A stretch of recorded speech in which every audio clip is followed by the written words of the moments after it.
What can we do? Okay, let's see. If we come from bliss, why do we need human life? Why not stay as bliss? What a brilliant question. If we come from bliss, why do we need a human life? Why not stay in bliss? You know, our master once told us that he made a movie many years ago when he was doing technical work. And so he decided to make a film all about peace. So he directed this film, got the actors, invested a lot of money in it, and created this beautiful film that was peace, peace, peace. No audience. Failure. For me, my experience, the question I ask myself many times, this very question, if we come from bliss and if God loves us so much, why are we here? So I really love that question, because my answer came after many years of contemplation, meditation, watching great masters, especially mine, and made me understand a lot of things in my own experience. And if we're all bliss, bliss, bliss, all the great scientists tell us that we come from one big bang, right? It was one, and then it became many. On Earth, it started with a single cell amoeba, and that single cell amoeba divided and divided itself till we got duality and more cells. First we had Adam, and there was only Adam and Adam and Adam and Adam until he was divided into Eve. So it seems like when you look at creation, things are being divided and divided and divided to create movement, to create action. When there's no action, everything is very still. Yes, we may be in bliss, but everything is nothing and nothing is everything. So, and this is the state of the divine, everything and nothing. The Buddhists call it exactly that, everything and nothing. The real Buddhist teachings even say there is no God. It is everything and it is nothing. But my feeling bliss was something. And what I started to realize is, looking at my own life, looking at your life, looking at all our lives, I watched Gigi now sitting with her children, hugging her son there and hugging her daughter. And I think, what a wonderful picture that is. Isn't that beautiful? Nadia there. I think we were created to experience things. As bliss, there's nothing to experience, right? So creation for me was God took of itself. At the age of 5, let me tell you why I came to this conclusion as well. At the age of 5, I remember so clearly, one day I was looking outside and looking at the clouds, and even as a child, in our home we had a big temple, so we started praying from that age group, even smaller, going to our temple every morning in the house. So of course you think about God. God is everything. And I remember once looking out of my window, and there I saw, in the sky, like this one human image that was empty, and everything, the veins, the heart, the liver was created by all on the earth. The earth was in it, but not only the earth was in the body, the stars were in that body, everything was in that body. And as a young child, I thought, what's this? What's this? And I had that image for like 5 minutes, and it stayed in my mind. And many, many, many, many years later, when I read the Bhagavad Gita, and in a chapter of Yoga of the Cosmic Vision, Lord Krishna, as a son of God, like Lord Jesus is a son of God, right? Lord Krishna showed that image to Arjuna. The same image that I saw, that body and all good and bad and everything was contained in it. And I go, oh, that's the image I saw when I was 5. Because when you have a very powerful image, you never forget it, do you? good or bad, you just never forget it. And then from there came, so why did God or the energy or it or the universe separate of itself? Because when you're one, there's nothing happening. So it separated itself. So we, the human being, could co-create with it, to create many openings, to create many things. And its love for us was what made it sacrifice itself into many. That's why in all the spiritual teachings, it is when you start to see all as one, when you start to go away from I want, I have to have my desires, but start to think as we, there is a peace that comes to you. I told this yesterday to the class. Somebody sent me an email, which I thought was brilliant, So simply put, right? What causes unhappiness in this world? What takes us away from our bliss? There's this man, he's going to this Buddhist monk and going, I want happiness, and he's like this, so stressed, and above his head, I sent it to you, did I? Above his head is, I want happiness. So the Buddhist goes, takes it down, puts it on the floor, rubs out want, and he goes, the want are all your desires. Yes, all my desires, they agitate me. So crosses it out. Then he takes the I, and he crosses it out. I is all your big ego. Everything is evolved around you. Yes. And he goes, what have you got left? Happiness. So, and this is the yogic teaching. We are that. But it's all these, I want this, I want that. We were born to come on this earth. And really, as St. Francis said, and that's why I love his prayer so much, because it taught me so much too. Lord, make me a channel of your peace. Where there is darkness, let me bring light. Where there is hatred, let me bring love. All the opposites. See, we were given a chance at it. But we were given the wonderful tool of free choice, because it, the power of bliss, gave everything to us. But it didn't want to squash us. It gave itself, the creating power, in us. This is why when you read all the scriptures, it says, the radiance light of Buddha lives within you. Deep in the hearts of all lives the light of all life. Speak to God within you. All the different traditions are giving us the clue that this energy, this divine light is in us. All the masters teach us that. Lord Jesus said, you're my brothers. And how will they know you as my disciple? By the love you have for one another. So, after reading all these different scriptures and putting all these pieces of the puzzle together, I realized that there was a bonus in being human if we got the right message. That we were co-creators with this divine energy, that we could create beautiful things, ugly things. When we create ugly things with our mind, without our hearts, there's a lot of suffering and pain. It's all cause and effect. But when we create beautiful things, there's a lot of joy and peace and gifts to everyone, gifts to the world. And the choice was given to us so that we could either decide whether we wanted to be happy or whether we wanted to be materialistic and greedy. The choice was ours, and that was our freedom. The rest has come because of what we've done from the beginning of time. We got caught up. We got caught up with eating that apple, enjoying it for ourselves, rather than taking the apple, cutting it, and sharing it with everybody. That's where we got lost. We began to think separation. I'm separate from you. Your color is, my color is brown, yours white, the other one's yellow, one is better than the other. All a lot of nonsense.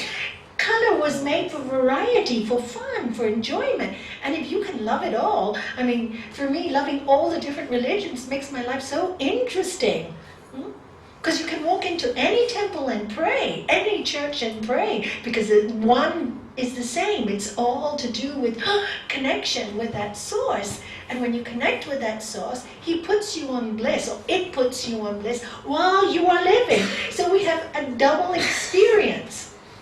And then when I had my granddaughter at the age of 4, and she forgets she's ever told me this, I remember she said to my daughter, well, she told my daughter this, she said, "Mommy, I don't want to die," at 4 years old. And she goes, "Well, why are you thinking about death?" She said, "No, Mom, I don't want to die, because if I die, I won't have a body to hug you and eat food." So it was obviously she was carrying a memory that she wanted to hug her mom and that she enjoyed food, you know. And it's really interesting because she'd always hoard food when we gave her food. Tara, when she was young, it's only in the last 3 years that she's lost that habit. And we still, you're not poor. You don't have to hoard it. You don't have to. She realized that she wasn't a body and that she wasn't at such an early age. Yeah, at such an early age. So you're too hot. Now. So to answer your question, for me, my answer was, when I asked myself this, why all this? Some days you still feel, you know, I don't really want this human experience, you know. What for, you know? And then you think, what else is there? If you don't have this human experience, what else is there? And then I look back at my life. Would I have given up a lot of the experiences? Yes. And some I would have never given up. But you can't have one without the other, because the world we live in is actually a material world where the soul has come to find back itself. But first it wanted to learn, but we didn't get it in the beginning. We got involved with greed and, you know, and there are many other forces that work against the good forces. There are other forces. There are negative forces in the universe. The material forces will, you know, and this is what the Bible calls the idols. The idols are what? Materialism. My nice car, my nice house, and my nice clothes, and, you know, all this attachment are the idols. Not these gods that we make up, oh, this Hindu god or this Buddhist god or this stuff. It doesn't, oh, it's really odd. No, it's nothing to do with that. All these Hindu gods are representations of great energy and symbols.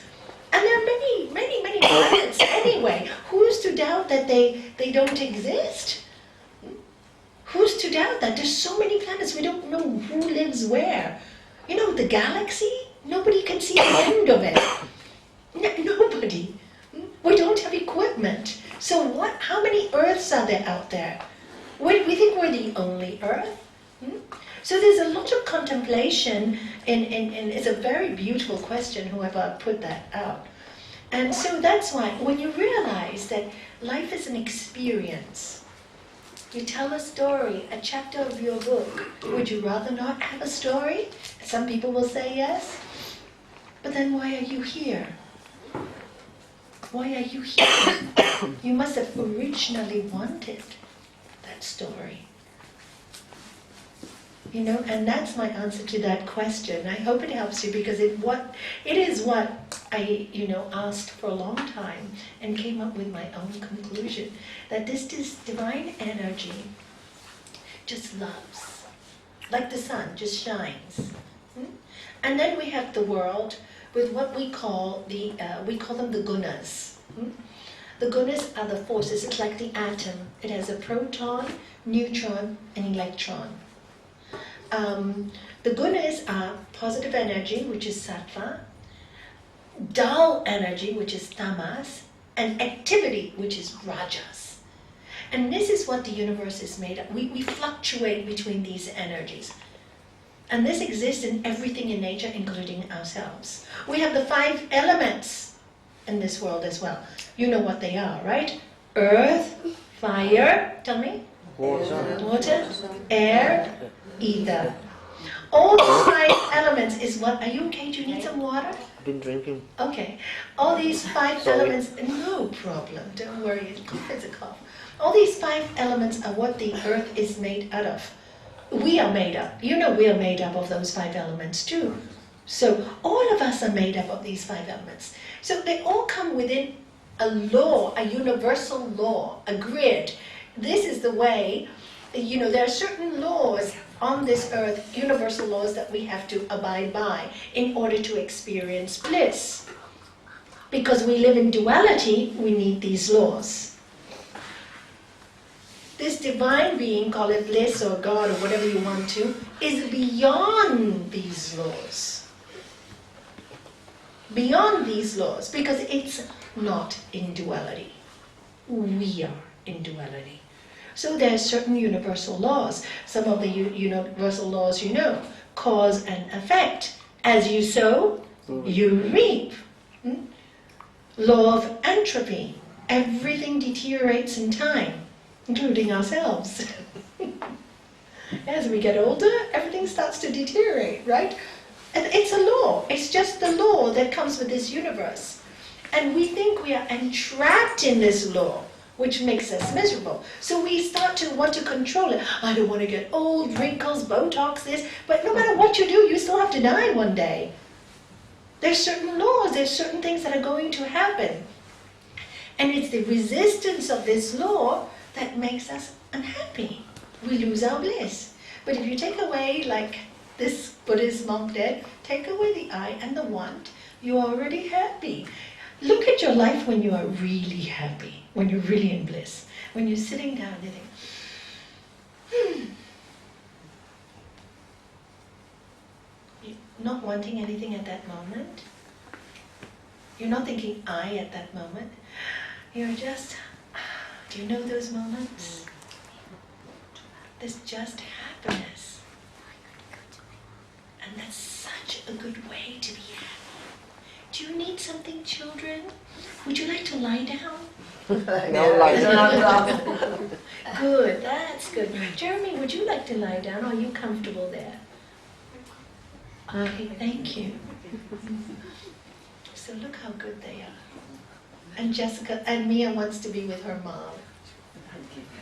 Oh, she wants a blanket. Okay. Good girl. Just let them settle. They're so good. So I hope I've answered your question. Do you have any questions after my answer to this question? Anybody? Because you're very welcome to ask. Thank you. Thank you. Okay. Question number 1. Let's go to question number 2.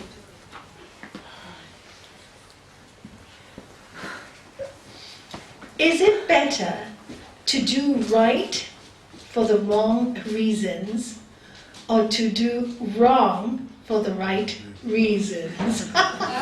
Good question. What is right and what is wrong? Beauty is in the eyes of the beholder. I think it is better for me to do wrong for the right reasons.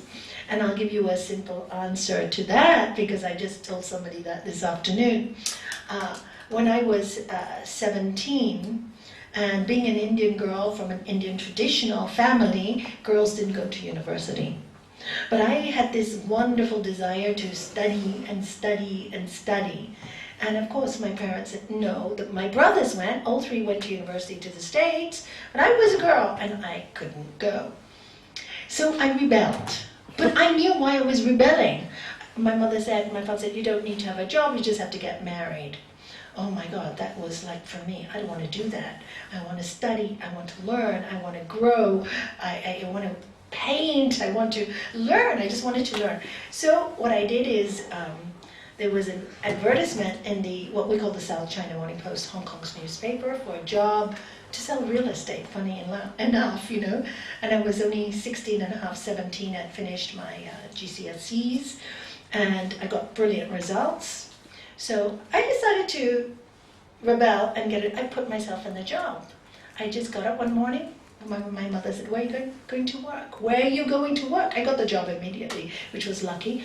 And every day there was an argument, till they got so fed up with me doing the job, they said, and all the Indians gossiping, your daughter going to a job. And I used to say to my father, Dad, Mom, I'm not doing anything wrong. I just want to study. I really just want to be in my mind, I had already my degree designed. I wanted to be an art therapist. I wanted to help people in the world. What am I doing wrong? No. So they got so fed up with me, they finally said, okay, you can go. Because they thought better I'm away in university, no gossip, than all the other Indians breaking my mother's ears. You know, your daughter, she's this, she's that, she's going out here, she's going out there. So they sent me away to university, and really my reason for was really truly, I just really wanted to learn.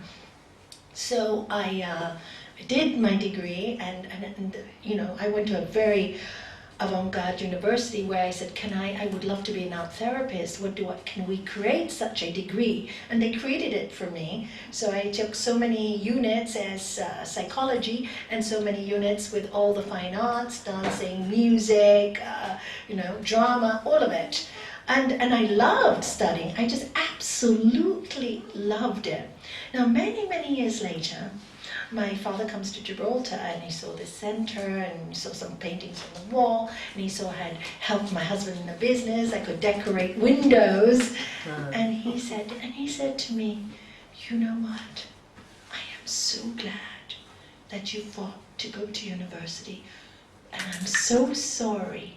I said no so many times. I have seen how much it has helped your life.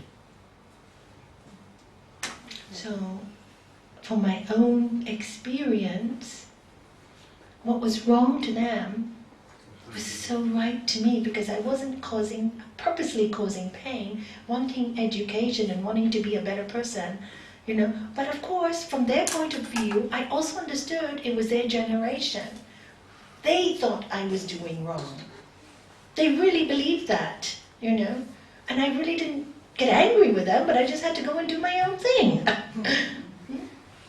I had to fight for what I once believed in. Sometimes in life you have to rebel a little bit and then the end result is good. It's not always so easy that you get everything you want so easily. So my answer to that question is, yeah, I think so. If you do right, what looks right for the wrong reasons, as you sow, you reap. And wrong reasons will always be selfish reasons. Fear. Wrong reasons will be fear, based on fear. What will people think? What will people do? What will society think? How can I do that? Am I dumb? Am I stupid? And right reasons will always be based on a strength and a conviction, an intuition. Very different. Anything that's fear-based is not pure.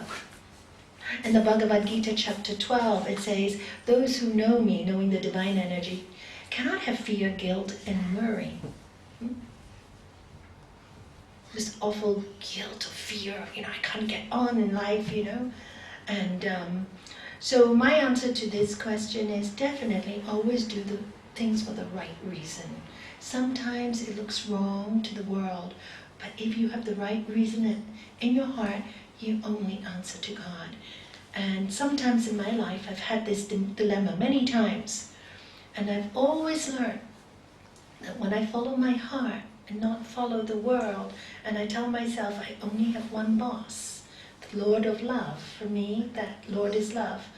That decision has always been correct in the end. But if I listen to the voice of many and not my heart, I always fail. Something always goes wrong. There's always a lot of suffering. And that I have learned from my own life. So sometimes things come and we don't want them to come. And they come because they need to shift us to learn more things. But I always do it for the right reason.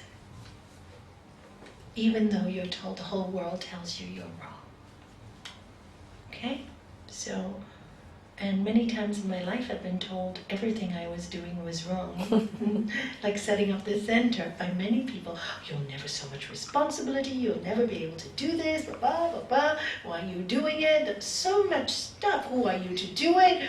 You know, you're only a householder. How can you talk about divine energy? You know, you're no spiritual person. You live like you go out for dinner. How can you do? So many people told me, but I just had to follow the voice of God. And look, I did it. Oh, we're so happy. Oh no, thank you. But it's the truth, you know, the amount of people that try to put me off, You're mad, giving classes free. Are you stupid? Are you dumb? People will take advantage of you. They'll use you. I'm happy to be used. I want to be used. At least when I'm dead, I can say I was used. So that is my learning of it. And like I said, I can only tell you what I've learned, studied about my own soul. And by understanding my own soul, I have seen so many. We're all one soul. So many go through the same battles. So many go through the And I same. suppose, Nalanie, when you think about it, both questions go hand in hand. Because if you listen to that voice, you're able to do what you're meant to do and help others as well. Yeah, and help yourself at the same And you're time. helping yourself, which is what. Both. It's a win-win situation. Any questions on that one? Further questions on that one? No? Okay, we go to the next question. They're good, deep questions, huh? Very good questions. It's a long one. I'm in a long distance relationship with a man who has a daughter, 9. His ex manipulates things so that I hardly have time on my own with him. She is ill, I have my doubts, as she is always out and about and says she can't cope with her daughter. I am feeling revengeful towards his ex and find the child difficult. What should I do? Oh, that is a difficult one. I'm in a long distance relationship with a man who has a daughter. You sound very unhappy in this relationship. Do you really need this relationship? First question. Second question, if you really need it, then you have to, if you decide you want to be with this man, then there's a couple of things you have to make very clear. That he needs to be strong enough to also stand up for you. Now that he's having the relationship with you, and his ex is ex, isn't it? Ex? He can have a friendship with her, and should always have a friendship with her, because that's only a good thing to do. But she should not be able to manipulate him. You have to ask her motives there. If she doesn't look sick and she says she's sick, and you have to confront your partner and ask him, what does he really want? Does he want to have a relationship with you and a friendship with his ex? Or does he want to go every time she goes calling, in which case he might as well be with her? 2, he has a 9-year-old child. And that 9-year-old child should be his first and foremost responsibility before you. Sorry. He brought that child into the world. No fault of the child that his marriage went wrong. His first and foremost job is to make sure that that child gets the best of both parents, the real parents, that that child is looked after and cared for so that that child is not messed up. So when it comes to his child, I'm very, very sorry. I know that child is difficult because that child has been put in a very difficult position and only 9 years old. You cannot expect the child to understand you and the whole situation. The child will not feel comfortable with you to begin with. You need to give that child a lot of love and a lot of time and a lot of space not to be in your energy field until that child is ready. By forcing that child to be around you when it's not ready will create feelings of anger between you and that child. And you have to sacrifice your peace to be around that child. So it's a tough battle all around. And not easy to do. Not easy to do. His first responsibility should be that child. Second responsibility should be you. But if he can't put you as second and puts you fourth or fifth, do you really need this relationship? It's a long distance one. It's a little confusing. You need to speak to him and you need him to be clear. he sounds like he's very unclear in himself and afraid of confrontation with his ex. Maybe that's why he had to run away from that relationship, but has he really left it or not? That's the question I'd like to ask, because he still seems to be under her manipulation. So, is he strong enough to be a man? That's the question you have to ask him. Are you strong enough? Are you strong enough to be a man, treat your daughter perfectly, and look after me as a woman? Because I deserve the best. And if none of these ingredients work, do you want a lifetime of suffering? That's my question. So much complication. But if he's willing to see the truth and see what's happening and talk to his ex-wife nicely, says he won't be manipulated, but he wants to spend time with his daughter. And if his daughter and you are both not ready for this, then let him see his daughter on his own, and you stay away. Let them have time alone. Let them have time together. She will respect you for that. In time, she may even get to like you. And in time, you may even get to like her. It's a jealousy. Of course, her daddy has fallen in love with somebody else. It's going to happen. It's going to happen. There's going to be jealousy there. Give it time. Children are young, and if you love them and tell them how much you love them, then they don't feel the jealousy. And of course, children are very sensitive too. So if you find that child difficult, she will retaliate with being more difficult. But if you tell her you understand why she's difficult, that it must be confusing for her, she may not retaliate. So it's a lot of work, a lot of sacrifice, but you could make it work if you do all those things. Now the question you have to ask yourself is, if I'm in this kind of situation, then I have to accept and accommodate and adapt myself to the situation if you really want it to work. Otherwise it'll be a life of hell and fighting and arguments, and the poor children will suffer again.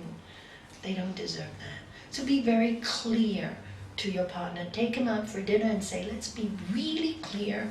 Let's be totally honest. Because this disturbs me, this relationship you have with your ex-wife is not healthy, it's unhealthy. Either her or me. And if you want to be manipulated by her, then go back. So I think you have to be very, very clear. Okay? I hope I've answered the question. It's not an easy one, because when you're in love with someone, you're in love with someone. It's very hard to put lines in it. But I always say children come first, sorry. You brought them here, we have a responsibility. It's like a dog. I'm not comparing it to dogs, but people have dogs and they get a dog, and then what do? They don't have enough money. Now what are they doing? They're just leaving them on the streets. And I read so many stories over the Christmas about dogs that, given to children for Christmas presents, but the parent doesn't want to look after it, the child doesn't want to look after it, and poor dog is dumped. You have a responsibility. Once you decide, you have to go through with it until the day it dies, It's our responsibility. It's something we brought to the earth out of love, and we should treat it out of love. The ideal is both partners, your long-distance relationship, and you should have this understanding and be able to talk about it. And at least when the child is around, to give it as much love as possible to feel secure around you. So that is my answer to the question. Good luck. With great love and unconditional love, it can be solved. But it's work. I'm not going to lie to you and say it's going to be easy. And he should be friends with his ex, but not be manipulated. You have to be very clear about that. The next one. Really good questions coming up today, yes. Relating to that one, the abortion. Yes. Did that baby, that soul, not decide to come to be aborted? To help the world? Do you know, I think, we were talking about this yesterday. There's certain laws, like I said, right? And one is thou shalt not kill. This is how I see it now, very clearly. We all have a destiny that we come to. I was talking about this. Karma is divided into 3. We're doing a karma talk again. What we have sown we bring on to this life, right? That's called prarabdha karma. So we have to, whatever we've sown, we have to reap. That's your destiny. That's why certain things happen that you can't explain. They just happen in your life. Then we have the second karma, which is called agami karma. This moment. This agami karma, free choice, is when we have free choice. This moment, now. We have the choice to say yes or no. We are brought to this moment here in this room. You are brought to this moment by prarabdha karma. What you do with that knowledge is agami karma. So many people have knowledge and do nothing with it. But what you do with it is agami. By agami, you can change your future. That is our free choice, only at this moment. That's why all the modern teachers say the power of now. The power of now. What you do now is so powerful. They call it the power now, modern New Age. We called it agami karma. So, you see, at every point in your life is cause and effect. So let's say that child did come to be aborted, which we will never know. You could have had the power to say, no, I can save your life and show you how to live a good life in this life. Do you see? You have that choice at that moment. As Master Shivananda said, yesterday I was telling the story, let me see if I remember it. Yeah, he said, you could be brought to India to the ashram by prarabdha karma. Agami karma, you could be sitting in a corner and falling asleep and just, pretending to be holy.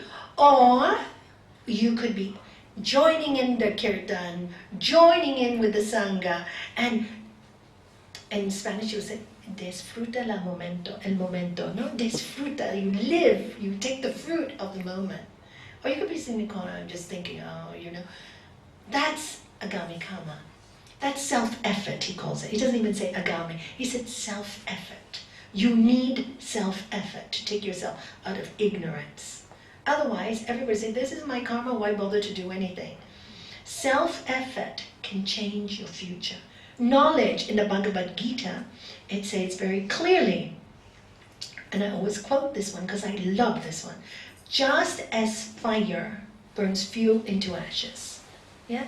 Put some wood there, light a fire, ashes.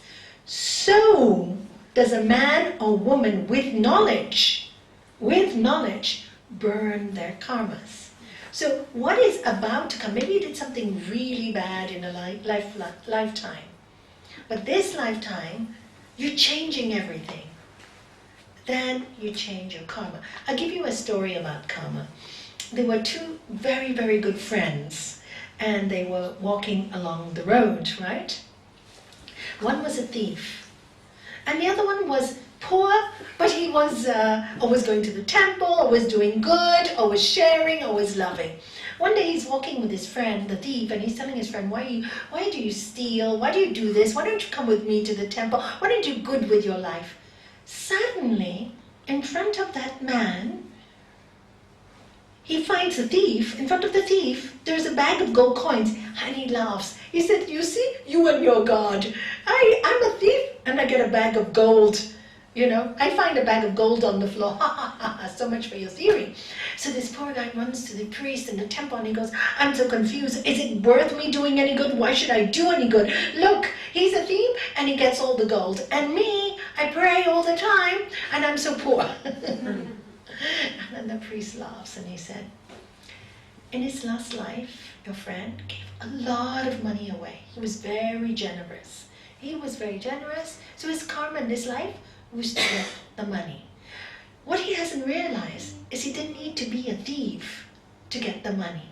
He had a quota of money that he had to receive, whether he liked it or not. But what has he done?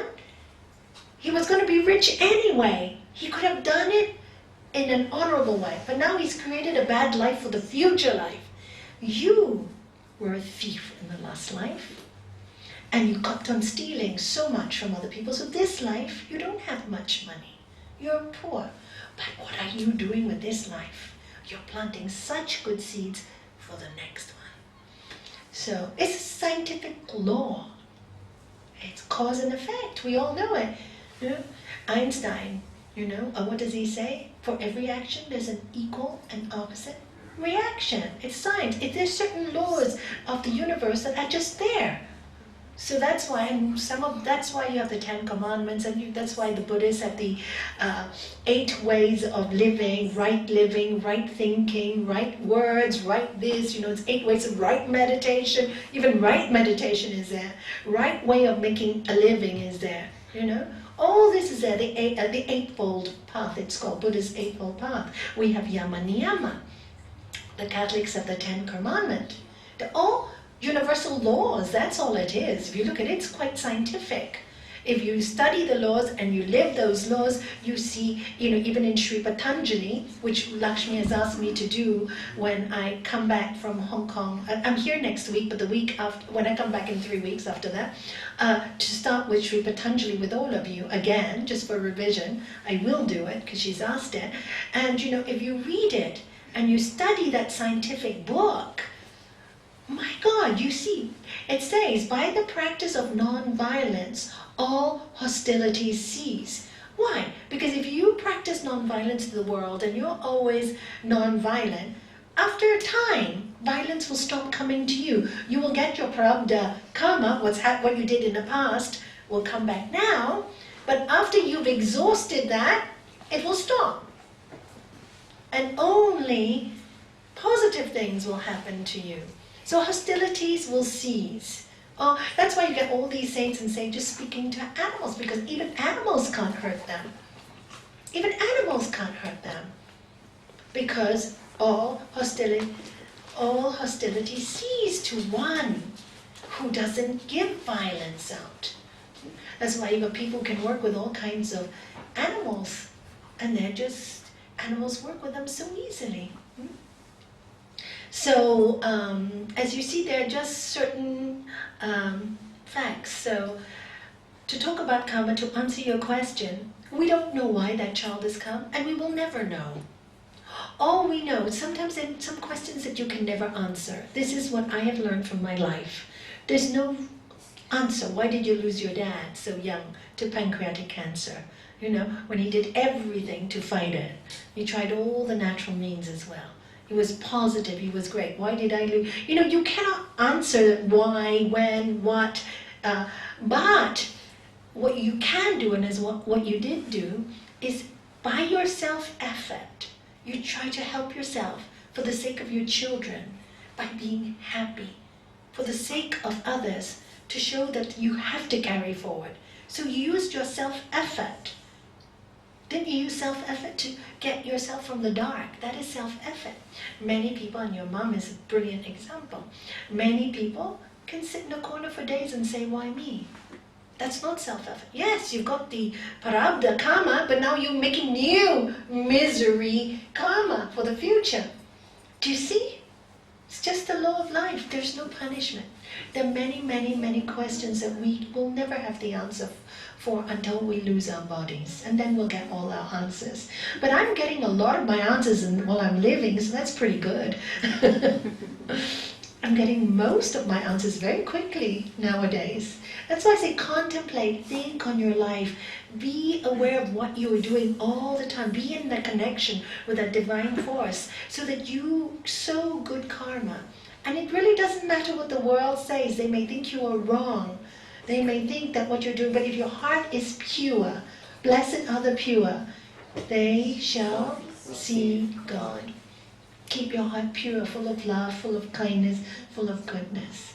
Hope I've answered your question. Yes, you've come to actually an area which I've always had confusion about, but I never know how to put it down on paper to ask, but it's how much of a destiny is, you could say, set in stone, but you just said that we can change it. Yes. Because I thought that you come and you've got a day to die, so why That try, but you can't change then?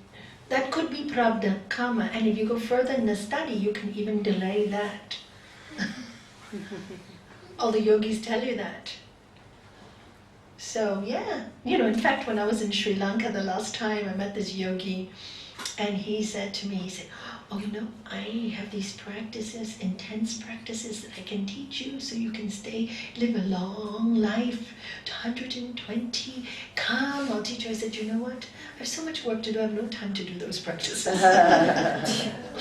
I said, let God decide when I'm going to die. I just want to live well. I don't want to waste every single day doing these practices to stay young. I'm going to die one day anyway. And he goes, how can you not want it? I said, I'm very happy to get old. How can you say that? It was really very interesting when he told me that. I laughed. Such a yogi and so attached to staying young. But he really thought I was mad that I didn't want to do those practices. So I'm really not interested. I'm just interested in living my life out as it should be and just planting good seeds as much as I can. I don't think too much about other things. No point wasting energy and time. Just when you want something, I want to stay young, there's stress in it again. Isn't it true? When you want something, there's stress. Who wants the stress? I'm so happy as I am, without the I and the want. So, nice one. How do I recognize signs? How do I recognize signs? By being aware? By being awake? Am I getting too late? No. 7:16. By being aware, by being awake.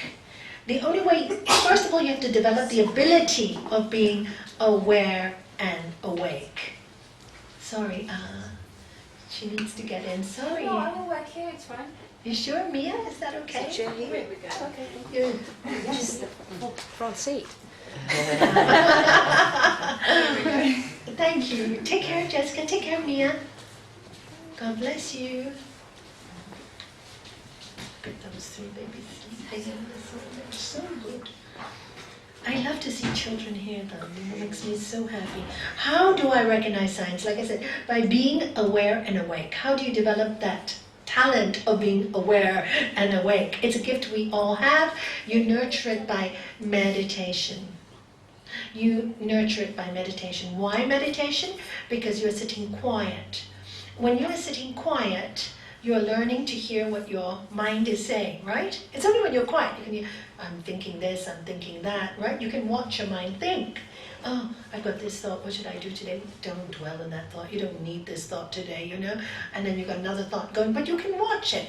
And you develop this ability by meditation. If you meditate every day for a long time without a break, it's very quickly a negative thought comes, you see it right away, you change it with a positive one. Really easy to do in time. In the beginning, it's tough. It's tough. But when you develop this ability to watch your mind, what happens is it makes you very aware of what comes in to your mind, whatever is there. So of course, when you're very awake to what's coming in at every moment, you recognize the signs right away. You see signs. What was it yesterday? What was the sign we got? It was so clear. Somebody wanted, I'm trying to remember, I get so many every day, but this one was really clear. Rob's sign. Yeah, there was a couple who's been going through a difficult time for a long, long time, and losing all their money, losing their home, and they couldn't find it. Looking for jobs, they were highly qualified, couldn't find any jobs anywhere, and then they came to talk with me about a month ago, and I go, you people are just so highly qualified that you're missing out on the simple thing, you can clean a car and get some money, or do this. Don't be too proud. Don't be so proud. Look away from where your talents are. Look what else you could find. So what they did is they started to look around for different ideas, and they thought, what happens? They go to this market to sell some of their stuff, that they make by hand. So they go to this market. The person who's in the next stall says, when I had a hard time, I did house sitting for people with thinkers. So they thought, and that way they will have a home without paying rent. So let's do that, because they got a note. They got a note from their landlord said they had to leave by the end of this month, end of February, sorry. And so this was in January, just a few days ago, okay? So they met this woman just before Christmas. So they got her idea, and they started looking in the internet. And just 2 days ago, they got another letter from land saying you have to leave now, right? And they found this place in Medina, Sidonia. They went to see it, and now they're going to start a retreat center there. They spoke to the landlady there. She's happy. They're happy. And the sign was, what was the sign? To listen to that woman in the stall, to listen to me and say, just go for anything. Don't be so fussy at this point in your life. You just need to, pay your bills and live. Just because you're so highly qualified and you make thousands at one time. It's not going to happen today. It's not going to happen now. You have to accept that and adapt, adjust, and accommodate. So they did. And look what happens. So those are signs. Sometimes it's not what you think you'll ever do with your life. And they were so happy yesterday. They came to my front door. Ding dong, good news. I was so happy. They saw the signs. They said they saw the sign with that woman. They actually used the word sign. They actually went into the internet. They actually did their research. They actually went to 4 or 5 places. And the last day is when they found the perfect place for them. Life is good when you look for signs. Many times in my life, when I can't make a decision, I ask for a very clear sign. As I tell you the story of my husband, because that was, I think, the clearest sign in my life that I ever had. When he was diagnosed with stage 4 cancer, when you say stage 4, you already know. Doctors don't tell you stage 4 unless there's no more hope. So, but even then, when you're in that state with all your knowledge, you still have hope, and you still, even though anybody else had told me that, I would say, okay, prepare for death right away. But when it happens to you, it's very different. It's very different because you have so much hope and you believe in all the miracles and you think anything can happen. So, he was so sick at that point. He was immediately sick when he was diagnosed. So, everybody was saying they could do this healing and that healing, and my head was getting filled with so much. So, I was trying to tell my husband every day, be more positive, we're going to get through this. And I could feel, for him, I was asking him to do too much. It was too hard, he was too sick. I was trying to force him to be better. And he was angry that he couldn't be better. So I could see all this going on and I go, no, stop that nonsense, stop it all.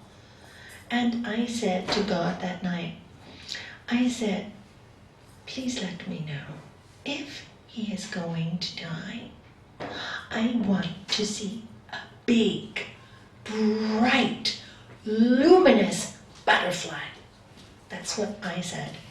And I'm going to have the sign. And if he's going to live, then I don't, that's it. I'll just continue as I am. I'll just look after him, love him, and tell him to be positive. I asked that on the 7th of December. The 6th of December, I think, somewhere there. And I went to say thank you to the Spanish Sangha who was helping me very kindly every night, bringing me dinner, my family dinner, because my focus was just looking at nursing after my husband, but my family came from Hong Kong. Everybody was staying in my small home, all the grandkids, 2 babies. So the Sangha was brilliant. Every night they brought dinner to me. So I went down there just to thank them all and said I didn't know when I was going to give satsang again. And I thanked them all for the food they were sending. So Shanti came to me and said, you got this parcel from Gibraltar. So I said, I'll open it next morning. I was longing to go home, hug my husband. I didn't want to waste 1 second with him. You know that feeling. You just don't want to waste 1 second. So I got home. Next morning, I had breakfast with my daughter-in-law, Harsha.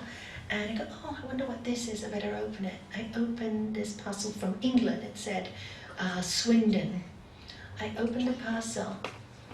And guess what she sent me? A big, bright, fuchsia butterfly filled with sequences. I just went, oh! There was my answer. Couldn't be clearer. I still have that butterfly in my temple. And so I called my kids and I said, time to prepare. I don't have time to counsel you all because I need to look after Dad and make sure I teach him how to die beautifully. That's my duty, and I need all the strength that I need to do this. So I gave them the Tibetan Book of Living and Dying, told them to look at the chapter of helping the dying, accepting the dying, study it, and I was going to prepare their dad for death. And that's what I did. And I was so grateful for that sign, because I could talk to him. I read to him chapter 18 of the Bhagavad Gita. I put the mantras on. We talked about death and dying. I could tell him that if he was suffering so much because he couldn't breathe, we had to carry oxygen everywhere he went, that he could let go and not to fear leaving, because that was his biggest fear, to leave me alone and to see me cry. So I stopped crying in front of him, and I tried to be as happy as possible. And I could do that. Now, if I didn't have the sign, I couldn't do that. Do you see what I mean? So there is a great God. I mean, my husband died very beautifully, so I could do that last act of love for him, rather than panicking and say, don't go, and thinking this can't be, try this. I made him very comfortable. Just be comfortable. I just wanted him comfortable, peaceful, comfortable. That was my focus. That his death should be beautiful, comfortable, peaceful, full of love, no agitation, so that when he goes to the next world, he goes in light and nobody fearful. And it happens. So signs are brilliant. Ask. If you really believe and have faith, you will always get them. We always get them all the time. Our master's number is 22. I know. Even Philip's death certificate is 22. Is this, yes, 22. I always get signs with 22. I laugh, we travel. See, 22, this 20, all the time. Oh, we're getting blessings, So I get lots of signs. I always feel it's a blessing when I see 22, which is like many times in a day. I wake up at night, it's always 3:22 or 4:22. What are the chances of that? And I laugh and I go, hi Gurudev, and go back to sleep. What are the chances of that happening nearly every night, It's quite interesting, But there are lots of signs. Look for them, ask for them. If your heart is pure and it is not to hurt anyone and to benefit somebody else, if it's not based on selfishness, you will get all the signs you need. If it is based on selfishness, you will choose to see the signs that you want, and they're not real signs. Because people also, I've seen people, oh, Nalanie, I saw a sign. I said, no, you did. That's what you want to see. That's not really the best one. So people fool themselves with signs. So make it so different and so clear that you don't fool yourself. You don't fool yourself. It will come, But you have to be aware and awake for them to come. And this is our last question. I hope I've answered your question. So practice meditation, learn to be aware. It is always said that we will reunite with our family friends who have passed away once we pass away too. However, what happens if those people who passed away have reincarnated? Will they therefore no longer be in heaven when we arrive? Well, this is the second time I've been asked this question. Once in Hong Kong. And, time on earth is not the same as time in the spiritual world. We think of everything as linear here, like this. It's not like that there. There are many dimensions in time. Souls can separate itself. They can. Part of your soul can be up there and part here. Space. It's space. It's no longer as a physical thing. There are loops in time as well that exist that we have no knowledge about. But technology is coming to this, the warp holes and all these things that, Star Trek, beam them up, Scotty, all these things they're starting to do now. The yogis, if you read book 3 of the Yoga Sutras of Patanjali, yogis can make themselves disappear and appear somewhere else because they know how to work the atoms of their body. These are the really yogis who've been worked on it. We've seen it in India ourselves, I've seen this happen. We've seen our master coming through, he's outside, suddenly, how did he get inside? We've seen these things. I remember once with Gurudev, I was sitting down with him holding his hand like this. Just like I was on the floor and he was sitting on the sofa. And suddenly I'm saying goodbye to him. And he's holding it and he does his hands like this, let's go mine. and he's got a Ganesh, Lord Ganesh, in a glass. And I looked at him and said, where did that come from? I'm holding his hand really tightly, crying, I don't want to leave you, and suddenly he does this, and there's a Lord Ganesh. I've seen things like that. And he laughed, and he goes, Nalanie, this is to protect you against any obstacle you may face in your life. You will have many. This is to protect you. So, you see many things like that.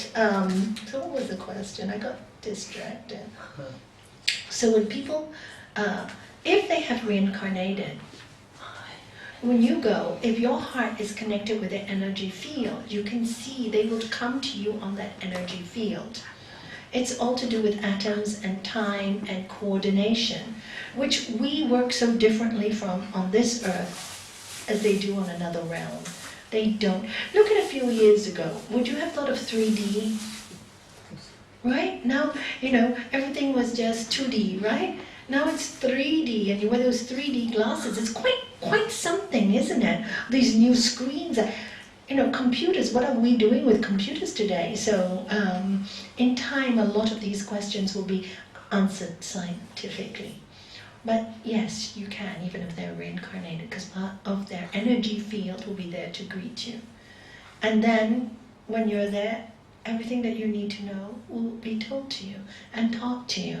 So they're great souls that are waiting there to teach us. And if we can't find them, the people that we think we may find, there is a reason for that. Maybe we have some karmic reaction with them that we're not able to meet them so soon as well. Sometimes they have work to do in the other world too. So there's a lot of combinations that we know nothing about. And again, some of these have been told to me in dreams, and other things I've read about, and other things I've experienced, and other things that have been told to me by different masters. So my answer is based on all those three combinations. Wouldn't be totally truthful. My own experiences, I've had dreams where people have died and talked to me and told me what happens when they leave the world. So I've had a few dreams very early in my practices, not so much recently. I'd have told me that when they go to this lovely place that, if they're very ill in the body, they go to this place where they because they still believe they're connected to the body, they need time to sleep and rest to heal before they can accept their spiritual body. So it's a place of rest and sleep. And all of you have read that when you leave this earth, you are all told, you see a screenplay of your life on earth. So I've been told that too, but that's all from what I've read and experienced. So I hope I haven't confused anybody, and I can only answer the only way I know how. And that's by personal experience. Otherwise, I would be lying to you. I don't know much more than that. Yes. What about is when you've done something, how to explain it, ready before explaining it. When you're doing something that you've done already, or you've been someplace that you've already been over there. Deja vu. Oh, you call it a deja vu? Mm-hmm. You see, like I said, prarabdha karma, our life, our destiny, there's parts of it that has to happen. There's certain things that have to happen, whether you like it or not. And before we come to earth, we have some visions of what we need to change in this life. So sometimes when something happens, it's deja vu. It's you remember a vision you had. It's so clear. It's so clear. And sometimes we can tap when our mind is not so much in, suddenly when you're distracted, suddenly you have something a vision that is so clear, right? It's so clear because it's in the atmosphere, that vision. Many people can get glimpses of the future, and many people get strong glimpses of the past. But because you've had glimpses either in your dream or your waking world through visions, what they call visions, oh my God, I've seen this before, I've been here before, but I haven't. But you have in the other atmosphere of time. On places that you think you haven't even think about going, and it's happened there, like say, when we went to Israel. That's why you went to Israel. Yeah, That's why you went to Israel. We went to this place, and my husband was driving the car, I was with my brother and my sister-in-law, and as we were going, we were supposed to go back, and we were going for this lane. And I said to my husband, you know, go back. And he says, why? I says, because we're going to a dead end. We don't know where we're going, and we're just gonna find, you know, like a big metal there. And he says, so as he was going, because we couldn't turn back, it's what we saw. That's what I was just telling him. He said, how did you know? I said, don't tell me. It's just You had the vision, you I see? had it. I knew You had that. the vision. And we Sometimes were people going to get a dead that. end, to a place that we shouldn't have been going in because it was nice. Yeah, sometimes you get I was in visions to tell Pakistan. you. We went to Pakistan. That's a sign, you see? A sign. You're getting signs. That's a sign. That's what you'd call a sign. Be careful. You get signs to be careful. There could be signs or there could be a vision, a pre-warning. It's you know, it was said as I was going, I was just sort of like picturing, and I was seeing the Yeah. place and everything.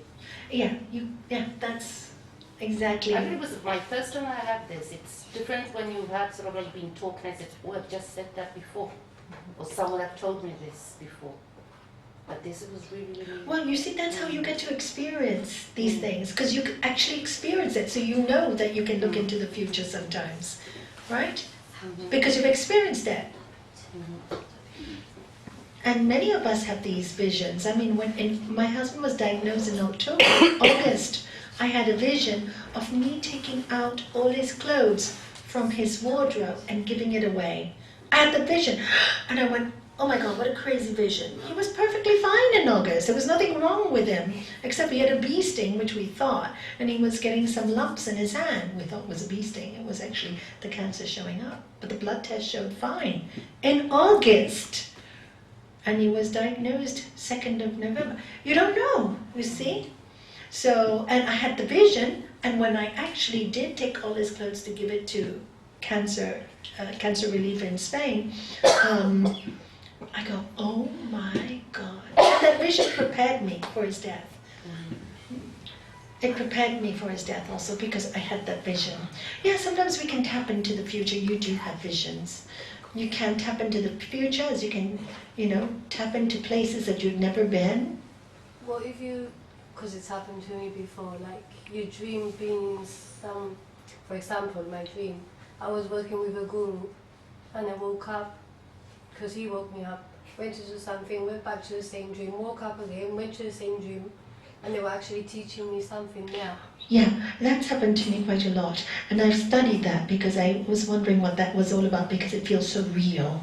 And when we sleep and we go into astral planes, our subtle body, our soul body, but we're still connected by the silver cord, but we can travel. And many times we get a lot of learning and teaching from those realms.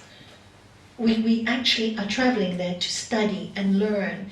And when you come back from the dream, I don't know about you, but when I come back from those dreams, it seems like it's a dream now, but they're so real, and you actually feel more knowledgeable. You actually feel you've been taught. There's a feeling of joy. In the Yoga Sutras of Sri Patanjali, he actually mentions these kind of dreams. He said, sometimes when you lose hope and you don't believe, you may remember a dream that you had that was supernatural, that will remind you who you are. So Sri Patanjali actually talks about that in the Yoga Sutras of Sri Patanjali. So yeah, we travel. We all travel when we sleep. We don't remember some stuff. Sometimes we go through subconscious stuff, but sometimes we actually travel to learn and to grow. If you go to sleep, my master used to say, if you go to sleep and you think of something beautiful, something spiritual, the chances are the people from the other side, the great souls, will want to help you to get there quicker. So they will give you teaching in the other realms so deeply in your chitta, what we call chitta. You don't have a word for English in English. Let's say call it consciousness. That it stays so deeply in your consciousness that you have the knowledge and you don't even know where you get it from. So that happens too, yes. You're asking very deep questions today, very much better than me talking, right? Answering your questions. I hope they've helped. Yeah, and they're great signs. I mean, they make you more strong in the sense that it makes you more strong in your spiritual journey through life. It just makes you strong and happy. It makes you happy when you have a dream like that. I get so happy. when you have a dream like that. It just makes you feel whole again. So, and keeps you going. Any other question before we finish tonight? Well, thank you so much for all these wonderful questions. You made me remember things that I had forgotten for a long time. So that was quite good. And I hope I was able to answer them. And next week I need more questions. Can I give you Yeah, I need to please do. save these for Yana. Go on, yes. Thank you. Oh, there's one more here. I'm sorry I left this one out, but because it's late, do you mind if I answer next week? How do I know what my heart feels? Feels me? Oh, let me wear my glasses. Can you read this? Can you read? How do I know what my heart tells me? How do I know what my heart tells me? Okay, we'll do this one next week. It's quite a long one to answer, so we'll leave it for next week if that's okay. Yeah? That's a complicated one. Sometimes you think it's telling you something and it's not. This is why meditate. Know what comes from your mind and know what comes from your heart. Learn to distinguish the difference between instinct and what you want and what should be. Sometimes what you want shouldn't be.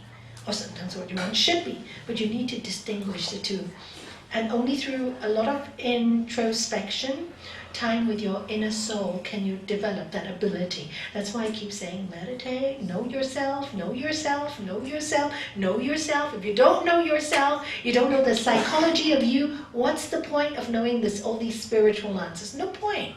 First get grounded, know what's wrong with you psychologically, what you're missing in your psychology, or what you have, and fix that, and then everything else will work by itself.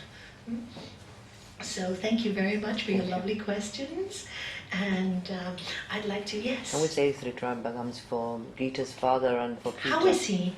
He's doing great. Is he doing He great? was operated yesterday. He was doing fine. Okay, let's do that. And there are many people ill Peter. all over the world.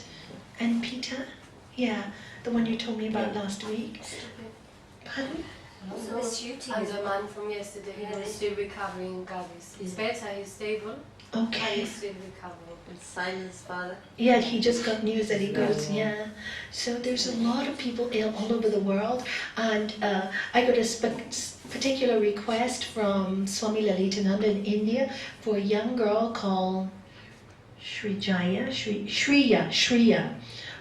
She's only 8, and one of her mother committed suicide, and she's very, very, very disturbed. So please pray for this 8-year-old. And that was a real request, saying, please tell all Sangha members to please pray. Yeah. You know, Swami Lalitananda, she's a great cat. Big heart, big heart, big heart. So, yes. I want to pray for this young boy. He's 3 years old and he's dying of cancer. Oh. He's very ill, very, very ill. Oh, I'm so sorry. Please, you visualize him when we pray and cover him with light. Yeah? Just cover him and we'll pray and you could do that, Joan. Okay. Thank you.